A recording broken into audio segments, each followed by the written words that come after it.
আজকের ভিডিওতে আমরা বিভিন্ন ধরনের দর্পণ সম্পর্কে জানব। দর্পণ মানে আয়না। ক্লাস 10-এর বইয়ে দর্পণের মোট 3 ধরনের দর্পণকে দেখানো হয়েছে। একটিকে বলা হয় সমতল দর্পণ, 2 অবতল দর্পণ এবং 3 নাম্বার উত্তল দর্পণ বলতে পারো। তো এই দর্পণগুলো কেমন দেখতে হয় সেগুলো, বা আমরা কীভাবে এগুলোকে, পুরো দর্পণ আমরা আঁকবো না, দর্পণকে রিপ্রেজেন্ট করার জন্য ওর মতো মানে দর্পণকে কিভাবে আমরা বুঝিয়ে থাকি। দেখুন, দর্পণকে বোঝাতে, সমতল দর্পণকে বোঝাতে এরকম আমরা একটা দাগ করি আর এই দিকে এরকম করে দেওয়া থাকে। এভাবে আমরা একটি সমতল দর্পণকে দেখিয়ে থাকি। সমতল দর্পণ আসলে যেটা আমরা আয়না দেখি ওরকম আয়না কিন্তু কখনোই আমরা ফিজিক্সে আঁকবো না। কি করব? সমতল দর্পণকে নির্দেশ করার জন্য এরকম চিহ্নের ব্যবহার করব। এটি হচ্ছে সমতল দর্পণ। এরপরে অবতল দর্পণকে আমরা এইভাবে দেখাই।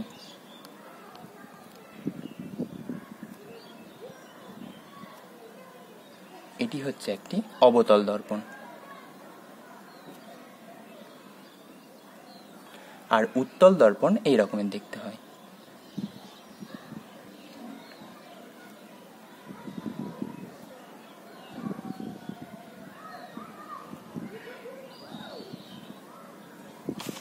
আগের ভিডিওতে আমরা বলেছিলাম যে দর্পণের প্রধান কাজ কি, বা দর্পণ কি হিসাবে কাজ করে। দর্পণ প্রতিফলন ঘটায়। প্রতিফলনকে ইংরেজিতে বলা হয় রিফ্লেকশন। যেমন বলেছিলাম যে কোনো জিনিসকে কাটতে আমরা কি ব্যবহার করে থাকি? কাটার। একই রকমভাবে রিফ্লেকশন ঘটাতে আমরা যা ব্যবহার করি তা হলো রিফ্লেক্টর। এই রিফ্লেক্টর কি 3 ধরনের তোমাদের বইয়ে আলোচনা করা হয়েছে: সমতল দর্পণ, অবতল দর্পণ আর উত্তল দর্পণ। এগুলি তবে এক একটি রিফ্লেক্টর বা প্রতিফলক তল। এখন দেখো, প্রত্যেকটি ছবিতে আমি এরকম এঁকেছি যে এক দিকটাই কিছু করিনি, কিন্তু অন্যদিকে বেশ কয়েকটা দাগ করেছি। এক্ষেত্রেও 3 ক্ষেত্রেই আমি এরকম করেছি যে একদিকটা চকচকে এরকম কিছু দাগ করিনি মানে, আর অন্যদিকে দাগ করা আছে। এটা এই যে পুরো এই দাগ দাগ আর একদিকটা চকচকে, এটা এই জিনিসটাকে বোঝায় যে যখন যে আয়নায় তুমি মুখ দেখো, আয়নায় দেখবে যদি কখনো ভাঙা একটা আয়নার কাচের টুকরো পাও, তো একটা দিক চকচকে হয় আর অন্য দিকে ঠিক গেরুয়া কালারের একটি প্রলেপ দেওয়া থাকে। তার মানে আমরা কি চাইছি আয়না থেকে? যে আয়নার একটা দিকই, মানে যে দিকটা চকচকে সেটাই প্রতিফলক তল হিসাবে কাজ করুক, আর অন্য দিকটা আমরা একটা প্রলেপ দিয়ে দিই, মানে ওই দিক দিয়ে কোনো আলো আয়নার ভেতরে প্রবেশ করতে পারে না। আয়নায় যে আলোটা প্রবেশ করে সেটা শুধু চকচকে দিকটা থেকে, যেটাই আমরা মুখ দেখতে পাই। তো 3 ধরনের দর্পণ আমরা জেনে গেলাম। কিন্তু এই দর্পণগুলো, সমতল দর্পণ তো মনে রেখে দেয়, অবতল আর উত্তল দর্পণ মনে রাখতে গিয়ে অনেকের অসুবিধা হয় যে কোনটি অবতল আর কোনটি উত্তল দর্পণ। তো এটি তুমি এভাবে মনে রাখতে পারো। ধরো একটি চামচ নিয়েছো, তো চামচের যেদিকে তুমি খাবার তোলো সেই দিকটা এরকম ধরনের দেখতে যে কোনো বস্তুরই ক্ষেত্রে সেটাকে আমরা অবতল পৃষ্ঠ ধরে থাকি। অবতল পৃষ্ঠ বলি এই ধরনের পৃষ্ঠকে। তো দেখো এটি কেমন দেখতে হবে। যদি চামচ মানে কেমন, সমতল দর্পণ মানে যেন এরকম হাত, যেমন সোজা হাত আছে, এটাই যখন চামচ হয়ে যাচ্ছে চামচটা কেমন হয়, এরকম ভাবে বেঁকে যায় যেন। তো যখন হাতটা সোজা ছিল সেটি সমতল দর্পণের মতো কাজ করতো, আর এই দিকটা ধরো হাতের চকচকে দিক, আর অন্য দিকটায় ওই গেরুয়া কালারের প্রলেপ লাগানো আছে। তো এটাকেই যদি আমি এইভাবে রাখি তাহলে এই দিকটা হলো চকচকে দিকটা, আর অন্য দিকে যেন গেরুয়া কালারের প্রলেপ লাগানো আছে, তাহলে এটি সমতল দর্পণের মতো কাজ করবে। এখন এটি যখন চামচ হয়ে যাচ্ছে তখন কেমন হচ্ছে? এইভাবে বেঁকে যাচ্ছে। বেঁকে গেলে চামচের যে দিকটা দিয়ে খাবার তুলি সেটাকে বললে আমরা অবতল পৃষ্ঠ বলি। তো অবতল পৃষ্ঠ, দেখো এই যে দুটো দর্পণ রেখেছি তার কোনটার সঙ্গে ম্যাচ করছে? নিশ্চয়ই এটার সঙ্গে। যদি আমরা এটাকে এইভাবে রাখি তো দেখো এইটা আর এটা পুরোপুরি একই। তাহলে চামচের ভেতরের যে তল সেটা অবতল পৃষ্ঠ হিসেবে কাজ করে। তো ওরকম দেখতে যদি কোনো দর্পণ পাই তাহলে সেই দর্পণকে অবতল দর্পণ বলবো। যদি ওরকম দেখতে কোনো পৃষ্ঠ পাই তখন সেই পৃষ্ঠটাকে আমরা বলছি, পৃষ্ঠ মানে পৃষ্ঠতল চামচের, সেই পৃষ্ঠতলকে আমরা বলছি অবতল পৃষ্ঠ। একই রকম ভাবে ওই রকম দেখতে যদি কোনো দর্পণ পাই তাকে তাহলে বলবো অবতল দর্পণ। অর্থাৎ এক্ষেত্রে চামচের ভেতরের অংশটা যে চকচকে তলটা আছে সেটা যেন প্রতিফলক তলের কাজ করছে, আর অন্য দিকটায় যেন, যদি আমরা কাচের কথা বলি মানে অবতল দর্পণের কথা বলি, তো অবতল দর্পণের অন্য যে দিকটা আছে সেখানে যেন গেরুয়া কালারের প্রলেপটা দেওয়া থাকবে। অর্থাৎ ভেতরের তলটা যখন, কোনো চামচের ভেতরের তল যখন প্রতিফলক তলের কাজ করবে তখন সেটাকে আমরা অবতল পৃষ্ঠ আর দর্পণের ক্ষেত্রে অবতল দর্পণ বলে থাকি। আশা করছি বুঝতে পেরেছি অবতল দর্পণ। এখন যদি এমন হয় যে চামচটাকে উল্টো করে দেওয়া হয়েছে, তো চামচটা যদি উল্টো করে দেওয়া হয় তো চামচটা কেমন হবে? চামচটার উল্টো দিকটা ঠিক এই রকম হবে, মানে যদি বুঝতে পারছো এরকম ঝুঁকে আছে। তো এরকম দেখতে যদি কোনো তল আমরা পাই, দেখো এটা ঠিক এটার সঙ্গে ম্যাচ করছে, তো এরকম ধরনের তলকে মানে চামচের উল্টো দিকটাকে আমরা উত্তল পৃষ্ঠ এবং ওই ধরনের দেখতে দর্পণকে উত্তল দর্পণ বলি। কি শিখলাম এটা আরো একবার বলি। কোনো চামচের ভেতরের তল যেই অংশটা দিয়ে আমরা খাবার তুলি সেটাকে বলা হয় অবতল পৃষ্ঠ, এবং সেরকম দেখতে যদি কোনো দর্পণ পায় তাকে বলা হবে অবতল দর্পণ। যেটা দেখো এরকম হচ্ছে অবতল পৃষ্ঠ, তো এরকম দেখতে কোনটা হয়েছে এটি, তাই এটিকে অবতল দর্পণ বলা হচ্ছে। এবং চামচের যে উল্টো পৃষ্ঠটা থাকে, ভেতরের পৃষ্ঠটাকে বলা হয় অবতল পৃষ্ঠ আর উল্টো পৃষ্ঠটাকে বলা হয় উত্তল পৃষ্ঠ। তো ওই রকম দেখতে হাতটা এইভাবে বাঁকানো হয়, এইরকম ভাবে বাঁকানো আছে, তো এটার সঙ্গে ম্যাচ করছে এটা, তাই এটাকে বলা হবে উত্তল দর্পণ। অবতল, উত্তল আর সমতল দর্পণ আমরা বুঝে গেছি আশা করছি। এখন দেখো এই যে অবতল বা উত্তল দর্পণ, সেটা খাতায় এঁকেছে একটা দাগের মতো, কিন্তু অ্যাকচুয়ালি এটা দেখতে এরকম হাতের মতো হয়ে থাকে, হাতে যেমন মানে এরকম চওড়া কিছু, কিন্তু যখন এটা আমরা খাতায় আঁকি, খাতায় যখন এঁকেছি তো এভাবে যেন আঁকা হয়েছে যে এই পুরো আয়নাটাকে এইভাবে যদি ভেতরে প্রবেশ করাতে থাকো খাতার, তাহলে সেটা কেমন হবে? এইভাবে যখন এটা প্রবেশ করবে তো শুধুমাত্র যেন বাইরের আঙুলটাই আমরা দেখতে পাবো, কারণ ভেতরটা তো ভেতরে চলে গেছে খাতার, তাই আমরা এই অংশটা দেখতে পাচ্ছি। কিন্তু এটা আসলে এটা নয়, এটা পুরোটা এরকম ভাবে আছে যেন, কিন্তু যখন এটা খাতার ভেতরে চলে যাচ্ছে তো শুধুমাত্র এই আঙুলটা দেখা যাচ্ছে। তো আসলে তো অবতল দর্পণ তবে এইভাবে এইরকম দেখতে হয়। তো এই যে অবতল দর্পণটা আছে সেটি আসলে এরকম দেখতে একটি গোলক থাকে প্রথমে, মানে কাঁচের তৈরি ফাঁপা একটা ক্রিকেট বল ভেবে নাও, এরকম থাকে। আমরা যদি খাতায় এঁকে দেখাই তো এটা ধরো একটা অবতল দর্পণ। এই অবতল দর্পণের আসলে এইরকম দেখতে একটি গোলকের অংশ। তো এই পুরো গোলক থেকে এই অংশটাকে যদি আমরা বাদ দিয়ে দিই তবেই অবতল দর্পণ পেয়ে যাই।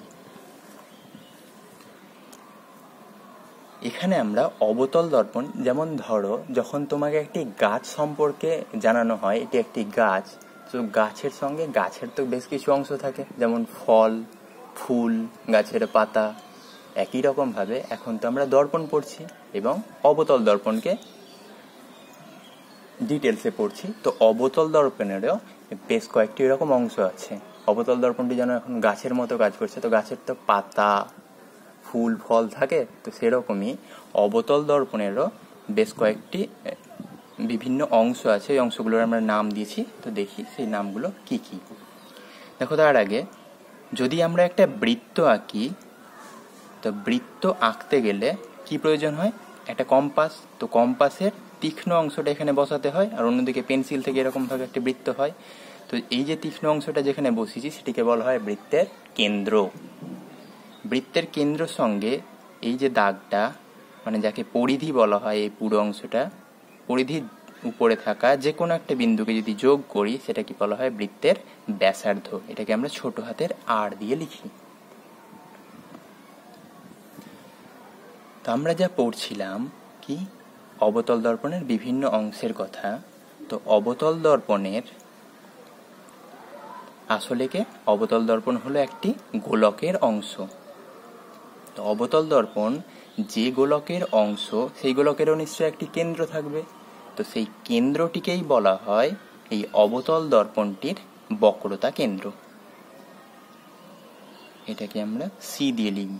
এটি হচ্ছে অবতল দর্পণটির বক্রতা কেন্দ্র।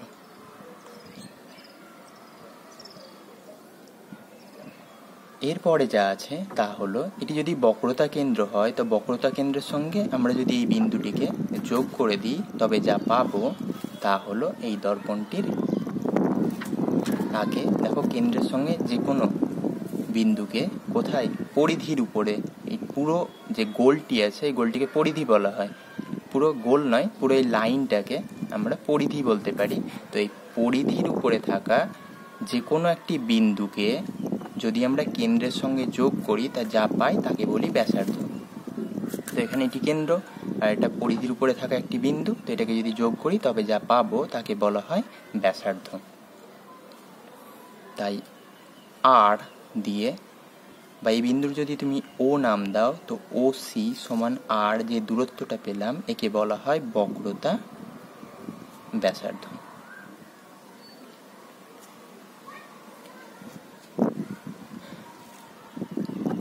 এরপর পরে আরো একটি ছবি এঁকে বোঝাচ্ছি।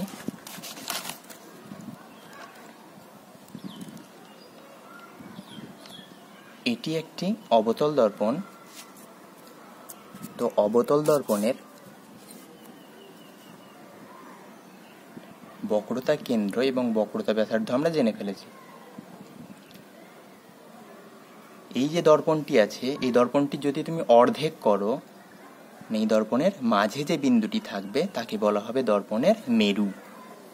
যেমনটা তোমরা এই জায়গায় করে থাকো, এই জায়গার ক্ষেত্রে আমরা এটা কি বলি প্লাস এক্স অক্ষ, এদিকটাকে বলি মাইনাস এক্স অক্ষ, এটাকে বলি প্লাস ওয়াই অক্ষ, এবং নিচের দিকটাকে বলি মাইনাস ওয়াই অক্ষ।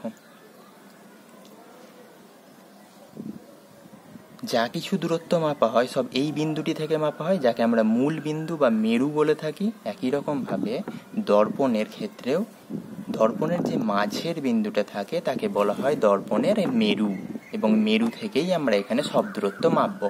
এরপরে ক্লাসগুলোতে এগুলো সম্পর্কে আরো ডিটেলস ভিডিও আসবে, তখন আমরা মেরু থেকেই সব দূরত্ব মাপবো, যেমনটা এখানে মূল বিন্দু থেকে মেপে থাকি। তাহলে ও হলো দর্পণের মেরু, সি হচ্ছে দর্পণের বক্রতা কেন্দ্র। যদি আমরা ওসি কে বাড়িয়ে দিই বা অন্যভাবে বলতে পারি ও আর সি কে মিলিয়ে যদি এটাকে বাড়িয়ে দিই সামনের দিকে, তবে যে একটা লাইন বা অক্ষ পেলাম এটিকে বলা হয় প্রধান অক্ষ। তাহলে এ সি ও হচ্ছে প্রধান অক্ষ।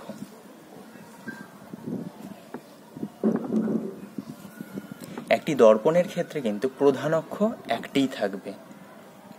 প্রধান অক্ষের সংজ্ঞা কি? প্রধান অক্ষ হচ্ছে যে দর্পণের মেরু, একটি দর্পণের মেরু এবং বক্রতা কেন্দ্রকে যদি আমরা একটি সরলরেখা দিয়ে যোগ করি তাকে বলা হবে দর্পণটির প্রধান অক্ষ। এটি দেখো, যেহেতু দর্পণের মেরু তো একটাই হবে। মেরু কাকে বলে? যে দর্পণের মাঝের যে বিন্দু, তো মাঝের বিন্দুতে দর্পণে একটিই পাওয়া যাবে। তো একটি বিন্দুকে যদি আমরা বক্রতা কেন্দ্রের সঙ্গে যোগ করে বাড়িয়ে দিই তবে বলবো তাকে দর্পণটির প্রধান অক্ষ। কিন্তু দর্পণের বক্রতা ব্যাসার্ধ যেটা, সেটা দেখো একবার। দর্পণের বক্রতা ব্যাসার্ধ কেমন হতে পারে? এটা যদি বক্রতা কেন্দ্র সি হয় তবে এটিও বক্রতা ব্যাসার্ধ, আবার এটিও বক্রতা ব্যাসার্ধ। তার কারণ কেন্দ্রের সঙ্গে পরিধির যে কোনো একটি বিন্দু যোগ করলেই বক্রতা ব্যাসার্ধ পাই। আরো বক্রতা ব্যাসার্ধ আমরা রাখতে পারি, কিন্তু কখনোই এই যে লাইনটা এটা কখনোই প্রধান অক্ষ হতে পারে না। তার কারণ প্রধান অক্ষ হতে গেলে প্রধান অক্ষ কোনটিকে বলবো? দর্পণের মেরু এবং বক্রতা কেন্দ্রের কে একটি সরল রেখা দিয়ে যোগ করলে যা পাই তাকে বলা হয় প্রধান অক্ষ। তো এটা তো প্রধান অক্ষ, কিন্তু এটা তো আর দর্পণের মেরু নয়।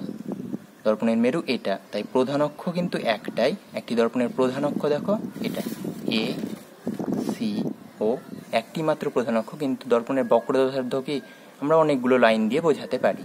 আশা করছি প্রধান অক্ষ আর বক্রতা ব্যাসার্ধের মধ্যে যে সামান্য একটু পার্থক্য আছে সেটা তোমরা বুঝতে পেরেছ। তো তিন ধরনের দর্পণ আমরা জেনে গেলাম, সমতল দর্পণ, অবতল দর্পণ এবং উত্তল দর্পণ কেমন দেখতে হয় এবং অবতল দর্পণের কি কি থাকে। অবতল দর্পণের এক বক্রতা কেন্দ্র, মেরু এবং বক্রতা ব্যাসার্ধ থাকে, আর একটি হলো প্রধান অক্ষ থাকে। এরপরে এই তিন ধরনের দর্পণের উপরে যদি আমরা সমান্তরাল আলোকরশ্মি ফেলি, সমান্তরাল আলোকরশ্মি কোনগুলো? এরকম ধরনের রশ্মিকে আমরা সমান্তরাল আলোকরশ্মি বলে থাকি। আরো দু ধরনের রশ্মির কথা আগের দিন আমরা বলেছিলাম, সেগুলো কি কি? যখন কিনা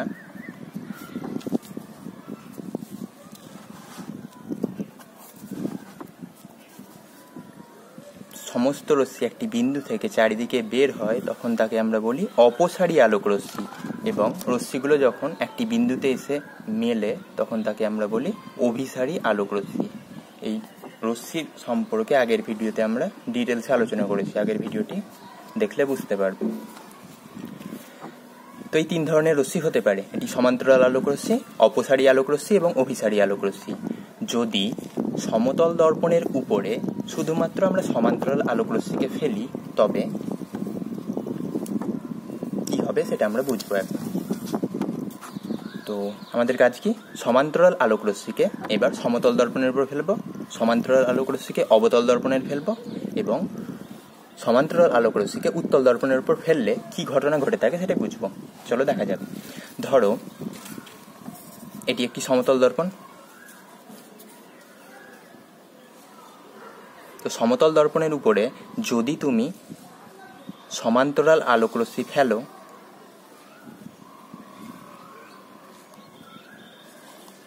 তো দেখো দর্পণের উপর এটি লম্বভাবে পড়েছে। এটি আমরা বলের সেই উদাহরণটা দিয়ে বুঝতে পারি। বল যদি এইভাবে ফেলা হয় তো বল এইভাবেই আবার ফিরে আসবে। তো সমান্তরাল আলোক রশ্মি এইভাবে পড়েছে মানে রশ্মিটি আবার এইভাবেই ফিরে আসবে।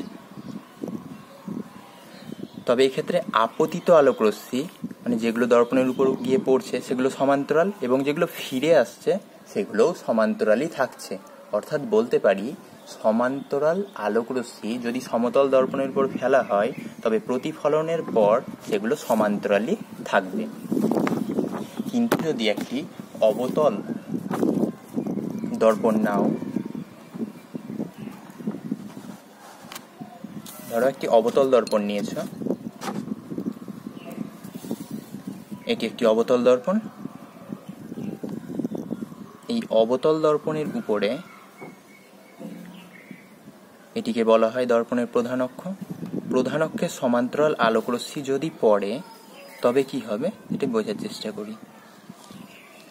এরকম ভাবে ভাবো যে এরকম একটা তল আছে, তো এই তলের উপরে যদি তুমি একটি ক্রিকেট বলকে নাও দিয়ে ছেড়ে দাও তো ক্রিকেট বলটি এইভাবে পড়বে। তো বলো দেখি ক্রিকেট বল এইভাবে পড়লে বলটি কোন দিকে যাবে, এই দিকে নাকি এই দিকে? নিশ্চয় এই দিকেই যাবে। ক্রিকেট বলটিকে এখানে নিয়ে এসে যদি আবার ছেড়ে দাও তবে আবার সেটি এই দিকে এসে এদিকে যাবে, কখনোই এই দিকে যাবে না। এবং ক্রিকেট বলটিকে ঠিক মাঝ বরাবর, এটা যদি সেই একটি কড়াই ভাবো, কড়াইয়ের মাঝের বিন্দু হয়, কারণ কড়াইয়ের ভেতরের তলটা অবতল, চামচেরও ভেতরের তল যেটা দিয়ে আমরা খাবার খাই সেটি অবতল, যেমন কড়াইয়ের যে অংশে আমরা খাবারটা রাখি সেটাও তো সেই অবতল পৃষ্ঠ। তো এই বরাবর যদি একটি বলকে ফেলে দেওয়া হয় তো বলটি এদিকে নামবে এবং আবার এই দিক বরাবরই ফিরে যাবে। কিন্তু এটির ক্ষেত্রে মাঝের বিন্দুতে যেভাবে পড়ে ঠিক সেভাবেই উপরের দিকে উঠে যায়, কিন্তু ধারের বিন্দুগুলোতে যদি এদিকে পড়ে কখনোই এদিকে বল যাবে না, এদিকেই যাবে। এটার ক্ষেত্রেও যদি এদিকে পড়ে তো এইদিকেই যাবে। একই রকম ঘটনা আলোর ক্ষেত্রে অবতল দর্পণে ঘটে থাকে। তো অবতল দর্পণের এই বিন্দুটি দেখো মাঝের বিন্দু, তো এই দিক বরাবর যদি কোনো আলো পড়ে তো যেভাবে গেছিল ঠিক সেভাবেই ফিরে আসবে। কিন্তু এই যে আলোক রশ্মি এ তো দর্পণের ধারে পড়েছে, যেমন কড়াইয়ের এখানে পড়েছিল ধারের বিন্দুগুলোতে, তো যদি এখানে পড়ে তাহলে এই দিকে যাবে না, যাবে কোন দিকে? এদিকে যাবে। এটার ক্ষেত্রেও যদি এই দিকে আলোক রশ্মি পড়ে তবে আলোক রশ্মিটি এইদিকে যাবে। অর্থাৎ আমরা কি দেখলাম যে একটি অবতল দর্পণের ক্ষেত্রে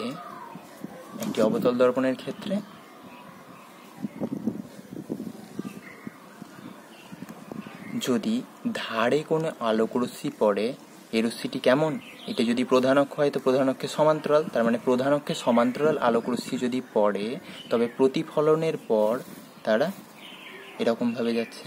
যদি আমরা দুটো রশ্মি নিই তবে তারা এইদিকে যাচ্ছে। তো এখানে আপতিত আলোক রশ্মি কোনগুলো? এটি একটি আপতিত আলোক রশ্মি, এটিও একটি আপতিত আলোক রশ্মি এবং এটি আরও একটি আপতিত আলোক রশ্মি। এরপরে এই রশ্মিটি দর্পণে পড়ার পর এটি হলো প্রতিফলিত আলোক রশ্মি। এই রশ্মিটা এখানে প্রতিফলিত আলোক রশ্মি, আর মাঝের রশ্মিটা যেভাবে পড়েছিল সেভাবেই ফিরে আসছে, তাহলে এখানে প্রতিফলিত আলোক রশ্মি এটা। তো এই যে তিনটে প্রতিফলিত আলোক রশ্মি দেখো, প্রধান অক্ষের, এটা তো প্রধান অক্ষ ছিল, প্রধান অক্ষের উপর একটি বিন্দুতে মিলিত হচ্ছে। সমতল দর্পণের ক্ষেত্রে কি হয়েছিল? আপতিত আলোক রশ্মি সমান্তরালভাবে দর্পণের উপর পড়লে প্রতিফলনের পর তারা সমান্তরালভাবে বেরোচ্ছিল, কিন্তু এটার ক্ষেত্রে কি হচ্ছে? আপতিত আলোক রশ্মি যদি সমান্তরাল হয় তবে প্রতিফলনের পর তারা দেখো একটি বিন্দুতে মিলে যাচ্ছে। যখন আলোক রশ্মি একটি বিন্দুতে মিলে যায় তখন আমরা তাকে অভিসারী আলোক রশ্মি বলেছিলাম। অর্থাৎ বলতে পারো অবতল দর্পণের ক্ষেত্রে যদি সমান্তরাল আলোক রশ্মি ফেলো তো প্রতিফলিত আলোক রশ্মি অভিসারী আলোক রশ্মিতে পরিণত হয়। এই কারণে তুমি অবতল দর্পণকে অভিসারী দর্পণ বলতে পারো। এবার আমরা উত্তল দর্পণ দেখব। যদি উত্তল দর্পণ এর উপর সমান্তরাল আলোক রশ্মি ফেলি তবে প্রতিফলনের পর কি হবে। তো এটি যদি একটি উত্তল দর্পণের হয় তো উত্তল দর্পণের দেখো বৃত্তটা তো এই দিকে হবে, মানে গোলকটা এইদিকে আঁকতে হবে, তো তার কেন্দ্র এইদিকে থাকবে, তো এটার মেরু এখানে হবে। তো এটা যদি সি হয় এটাকে আমরা ও দিয়ে লিখব। এটা তবে আমাদের প্রধান অক্ষ, মেরু, এটি মেরু আর বক্রতা কেন্দ্রকে যোগ করলে যা পায় তাকে বলা হয় প্রধান অক্ষ। এবার যদি প্রধান অক্ষের সমান্তরাল, তিন ক্ষেত্রেই কিন্তু আমরা সমান্তরাল আলোক রশ্মি ফেলছি। সমান্তরাল আলোক রশ্মি সমতল দর্পণেও ফেলা হয়েছে, অবতল দর্পণেও ফেলা হয়েছে, এবার উত্তল দর্পণেও ফেলছি। তারপরে আমরা দেখছি যে প্রতিফলিত আলোক রশ্মি কেমন হবে। সমতল দর্পণের ক্ষেত্রে প্রতিফলিত আলোক রশ্মি সমান্তরালই ছিল, অবতল দর্পণের ক্ষেত্রে এরা একটি বিন্দুতে মিলে গেছিল, তাই এদেরকে আমরা বলেছিলাম অভিসারী আলোক রশ্মি।